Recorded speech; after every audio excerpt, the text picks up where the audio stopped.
அப்புறம் okay yellow T shirt போட்டிருக்க, பின்னாடி பில்லோ வந்து உல்டாவா இருக்குது, ஸ்மைல் அதுவும் எல்லோவா இருக்குது. எல்லாம் ஒரு குறியீடு தான். ஆமா, அதான் ஏப்ரல் மே வந்தாலே ஐபிஎல் தான். ஐபிஎல் வந்தாலே சிஎஸ்கே நம்ம சிஎஸ்கே.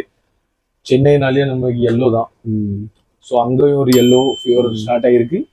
அண்ட் ஃபுட்பால்லையும் எல்லோ ஜெர்சி டவுட்ல இருக்கு. என்ன சிஎஸ்கேயும் ஒரு டவுட், அதே தான் ரொம்ப ஒரு எல்லோ ஜெர்சியும் ரைட் ஒரு ஆமா கொஞ்சம் லோவா. அதான் பிரேசில் எல்லோனா அதான் பிரேசிலோட கோச் வந்து சாக் ஆயிடுறாங்க. ஸோ அதான் இன்னைக்கு இன் ஷார்ட் என்னன்னா ஒரு ஷார்ட்டா ஒரு பிரேசிலியன் ஃபுட்பால் என்ன நடந்துகிட்டு இருக்கு அப்படின்ட்டு நான் சொன்ன மாதிரி மெயின் அப்டேட் என்னன்னா பிரேசிலியன் கோச் சாக் பண்ணிருக்காங்க. எதனாலன்னா அர்ஜென்டினா தோந்தனால. டோரிவால் ஜூனியர் அவங்களோட கோச் நம்ம 4-1 மேட்ச் 4-1 டிஃபீட்க்கு அப்புறம் 2 நாள்ல சாக் பண்ணிட்டாங்க. அது ஒரு பெரிய நியூஸ் அங்க. ஏன் அப்படின்னா ஆப்வியஸ்லி தெரியும் லாஸ்ட் கொஞ்சம் டைமாவே பிரேசில் எப்படி விளையாண்டுருக்கு, அவ்வளவு பெருசா ஒன்றும் பெர்ஃபார்ம் பண்றது இல்ல. சின்ன டீம்ஸோ தோக்கடிச்சுட்டு இருக்காங்க. குவாலிஃபை ஆகங்களா இல்லையா அந்த ஒரு டவுட் வேற வந்துட்டாங்க. அண்ட் ஆர்ச் ரைவல்ஸ் அர்ஜென்டினாக்கு அகேன்ஸ்ட் அதுவும் 4-1 1-0 2-0 இல்ல 1-2-1 3-1 இல்ல 4-1 தோந்தது வந்து ரொம்ப பெரிய விஷயம். And they have finally taken a decision to sack their coach. ஒரு சாக் ஆயிட்டாரு. அதுக்கப்புறம் அந்த வெற்றிடம் அந்த வேக்யூம் யாரு ஃபில் பண்ண போறாங்கிறது ரொம்ப இப்போ வந்து ஒரு பேசும் பொருளா ஒரு பார்க்கும் ரொம்ப எல்லாரும் கவனத்தை இழுத்து இருக்கு.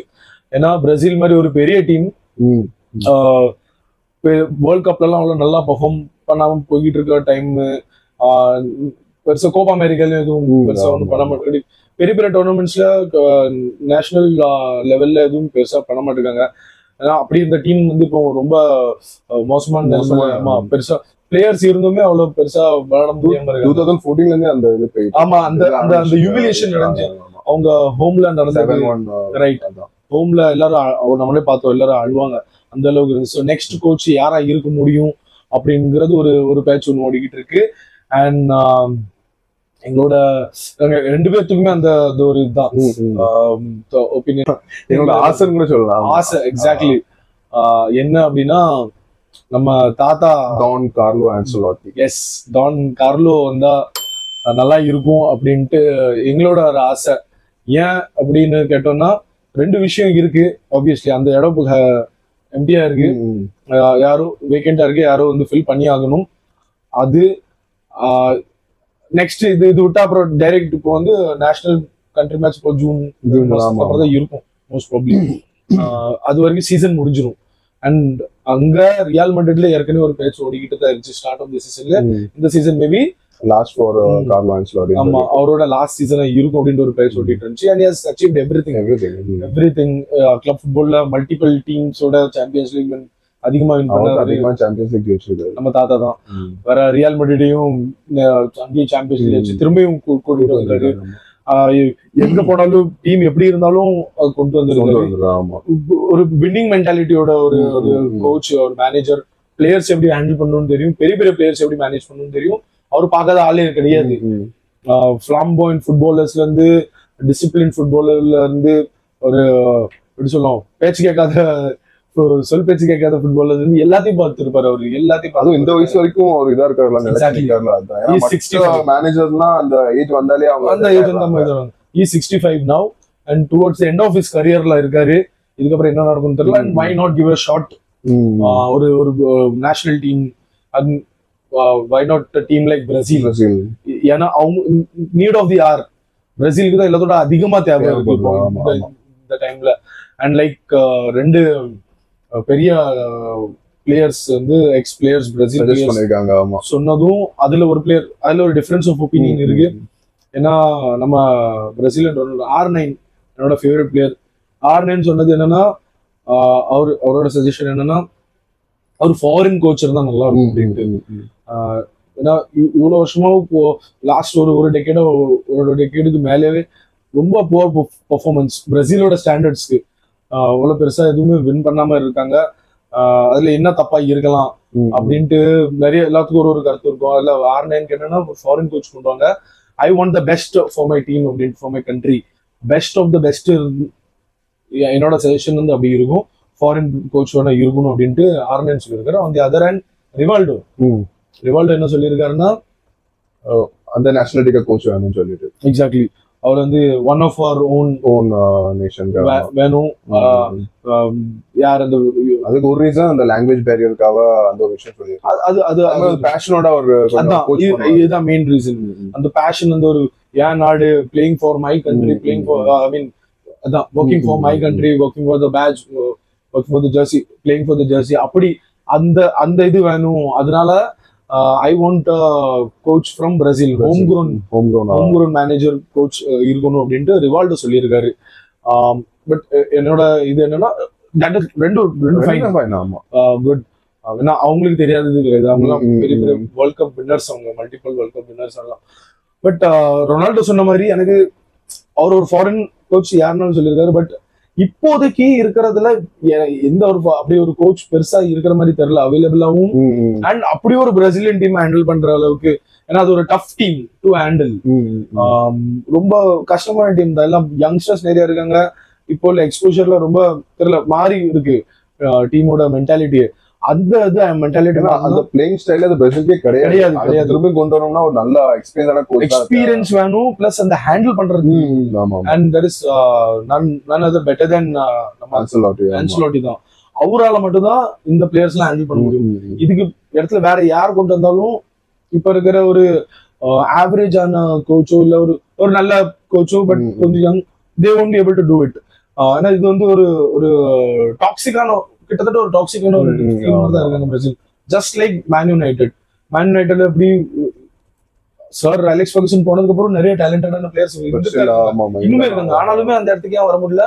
மென்டாலிட்டி இல்லைன்னா சுத்தமா எதுவும் வின் பண்ண முடியாது. ட்ரோஃபிஸோ கப் எதுவும் வின் பண்ண முடியாது. அதுக்கு அது ஃபுல்லா மாறணும்னா மென்டாலிட்டி மாறணும். அது மென்டாலிட்டி மாறதுக்கு it has to start from the manager, coach. அவர் கையில தான் நிறைய பவர்ஸ் இருக்கும். அண்ட் கார்லோ தாத்தாவோட பெட்டரா வந்து யாரும் பண்ண முடியாது இப்போ இருக்கு. அவர் பார்க்காத ஆள் கிடையாது. அதான் இஸ் த பெஸ்ட் அரவுண்ட். அவ்வளோ ட்ரோஃபிஸ் ஜோசிருக்காருன்னு அவருக்கு தெரியும் எப்படி அதை திரும்ப அந்த இது கொண்டு வரணும். இன்னொன்னு என்னன்னா அந்த ஒரு வருஷம் தான் இருக்கு வேர்ல்ட் கப்க்கு ப்ரிப்பேர் ஆகுது. சோ அவருக்கு அந்த கரெக்டா அந்த டைம் இருந்தா, and he already worked with many Brazilian players, Real Madrid and Barcelona. Okay, தெரிஞ்சிருக்காங்க. கண்டிப்பா அவருக்கு அந்த லாங்குவேஜ் ப்ராப்ளமும் இருக்கு. போர்ச்சுகீஸ், இட்டாலியன் ஆல்மோஸ்ட் எல்லாம் சிமிலர் தான். அவங்களுக்கு தெரியும், அந்தந்த லாங்குவேஜ் எல்லாம் தெரியும். வேற அதான் அந்த வேர்ல்ட் கப் ரொம்ப முக்கியமானது. அந்த வேர்ல்ட் கப் 2026 வேர்ல்ட் கப் வரைக்கும் இந்த இவங்க எல்லாம் எப்படி ப்ரிப்பேர் அது அந்த டைம்குள்ள எப்படி ப்ரிப்பேர் ஆக முடியும்? இதுதான் லாஸ்ட் சான்ஸ். இதுதான் இங்க இருந்து என்ன டெசிஷன் எடுக்க போறாங்களோ அதுதான் அவங்க வேர்ல்ட் கப்ல எங்க வரைக்கும் போறாங்கன்னு தீர்மானிக்கும். ரொம்ப குரூஷியலான ஃபேக்டர் இது. ஸோ அந்த வகையில கார்லோ ஆன்செலோட்டி வந்தாதான் அந்த பிரேசிலுக்கு முன்னாடி போகணும்னா, ஃபைனல் வரைக்கும் போகணும், அவர்கள் வின் பண்ணணும்னா அது இவரு வந்தாதான் முடியும். ஏன்னா இப்போ பிளேயர்ஸ் வந்து அப்படி இருக்காங்க. And he has that mentality. He knows how to win. He knows how it feels to win and everything. And அதுக்கப்புறம் என்ன நம்ம பார்க்கணும் அப்படின்னா இப்போ எங்க இருக்காங்க குவாலிஃபிகேஷன் இதுல அவங்க 4th பிளேஸ்ல இருக்காங்க. அண்ட் ஃபர்ஸ்ட்ல அர்ஜென்டினா குவாலிஃபை ஆயிட்டு 4th இருக்காங்க. இன்னும் 4 மேட்ச் விளையாடணும். அந்த மஸ்ட் வின் 2 மேட்ச். அப்பதான் அவங்க டாப் 6ல குவாலிஃபை ஆகி இதே பேர்ல ஆட்டோமேட்டிக் குவாலிஃபிகேஷன். 7th இருக்காங்க. திரும்ப அவங்களுக்கு ஒரு பிளே ஆஃப் இருக்கும். இன்டர்கான்டினென்டல் பிளே ஆஃப் நடந்து அதுக்கப்புறம் போவாங்க. அது வரைக்கும் போகாதுதான் நினைக்கிறேன். ஆப்வியஸ்லி குவாலிஃபை ஆயிருவாங்க. ஏன்னா 21 பாயிண்ட்ஸ்ல இருக்காங்க. அண்ட் அடுத்த டீம் வேர்ல்ட் கப் குவாலிஃபை ஆனா வேர்ல்ட் கப்ல எப்படி பெர்ஃபார்ம் பண்ணுவாங்க அதுதான் முக்கியம். சோ அதுக்கு முன்னாடியே அந்த ஒரு புஷ், ஒரு ஃபார்ம், ஒரு பாசிட்டிவ் எனர்ஜி ஒன்று ஃப்ளோ ஆச்சுன்னா நல்லா இருக்கும். To finish the world cup qualifiers on high note and ஒரு புது ஒரு ஸ்டைலோட, நல்ல பாசிட்டிவ் ஸ்டைலோட. And then start preparing for, அங்க இருந்து ப்ரிப்பரேஷன் ஸ்டார்ட் ஆகணும். அதுக்காக இருக்கிற 4 மேட்ச் வின் பண்ண நல்லா இருக்கும். அந்த 4 மேட்ச் ஏறலாம். அடுத்து Ecuador, Bolivia, Paraguay and Chile. Right. இல்ல எக்வடார் தான் இருக்கிறதுல ரொம்ப டஃப். அண்ட் பெரகவும் பிரேசில் சேம் பாயிண்ட்ஸ் இருக்காங்க. கோல் டிஃபரன்ஸ்ல பிரேசில் சுப்பீரியரா இருக்கு. அண்ட் தென் சிலி லாஸ்ட்ல இருக்காங்க. சோ பிரச்சனை இருக்கக்கூடாது. அண்ட் அகைன் பொலிவியாவும் சின்ன டீம் தான், பெரிய டீம் கிடையாது. அந்த டீம்ல இப்ப யார் இருக்கா அவெல்லாம் அப்படி அந்த யாருமே கிடையாது. எனக்கு தெரிஞ்ச இருந்த ஒரே ஒரு பிளேயர் அங்க வந்து கிறிஸ்டால்டோன்னு ஒரு பிளேயர் தெரியும். அது இப்ப இல்ல கைஸ். 2005 or 6 கோப்பா அமெரிக்கா அந்த டைம் இருக்கும்போது, ஆமா ஸ்கூல் போகும்போது கோப்பா அமெரிக்கா பார்க்கும்போது அந்த அவங்களோட கேப்டன் பார்க்கும்போது தெரியும். அந்த இதுதான், மற்றபடி இது கிடையாது யாரும். ஸோ இதுதான் அவங்களோட குவாலிஃபிகேஷன் நிலவரம். அங்க எந்த ஸ்டாண்டிங்ஸ்ல இருக்காங்க அப்படின்ட்டு தே ஷுட் குவாலிஃபை ஈஸிலி. எப்படியா 2 மேட்ச் வின் பண்ணாலும் ஆயிடுவாங்க. 6th குள்ள ஃபினிஷ் பண்ண போது இப்போ 4th இருக்காங்க. அண்ட் அதான் அப்போ அவங்க குவாலிஃபை ஆகணும். அண்ட் தென் வை இப்போ ஏன் இந்த நிலைமையில இருக்காங்க, அதுக்கு நம்ம 2 காரணத்தை பார்த்துறோம். மெயினா weakness. Okay okay. Firstly front லைனை பத்தி நம்ம பேச வேண்டாம். ஃப்ரண்ட் லைன் ரொம்பவே super. Rodrygo, Vinicius and Raphinha, Cunha, இவங்க பெரிய பெரிய டீம்ஸ்க்கு டாப் டீம்ஸ் விளையாட சாம்பியன்ஷிப். ஆண்டனி கூட நல்லா ஆமா, இல்ல பெரிய பெரிய டீமுக்கு மெயினான பிளேயர்ஸ் தான். சோ ஃப்ரண்ட் லைன் வந்து எந்த ஒரு பிரச்சனையுமே இல்ல. ஈவன் கூனாவுமே நல்ல பிளேயர் தான், ஸ்கோரிங். ரியல் மேட்ரிட் அண்ட் பார்சாக்கு ஸ்டார் பிளேயர்ஸ்.